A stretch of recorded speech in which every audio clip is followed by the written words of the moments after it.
السلام علیکم ناظرین، ایک پل کی نصیحت میں آپ لوگوں کا ویلکم کرتی ہوں۔ شیخ سعدی رحمۃ اللہ علیہ سے پوچھا گیا کہ اولاد کی تربیت کیسے کرنی چاہیے، تو انہوں نے فرمایا، جب بچے کی عمر 10 سال سے زیادہ ہو جائے تو اس کو نامحرموں اور ایرو غیروں میں نہ بیٹھنے دو۔ نمبر 2، اگر تو چاہتا ہے کہ تیرا نام باقی رہے تو اولاد کو اچھے اخلاق کی تعلیم دو۔ نمبر 3، بچے کو استاد کا ادب سکھاؤ اور اس کو استاد کی سختی سہنے کی عادت ڈالو۔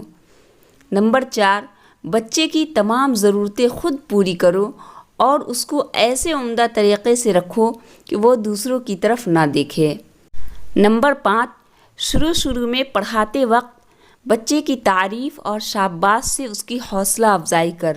جب وہ اس طرف راغب ہو جائے تو اس کو اچھے اور برے کی تمیز سکھانے کی کوشش کرو اور ضرورت پڑے تو سختی بھی کرو۔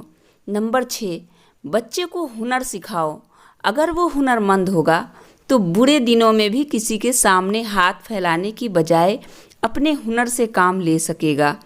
نمبر 7، بچوں پر کڑی نگرانی رکھو تاکہ وہ بروں کی صحبت میں نہ بیٹھیں۔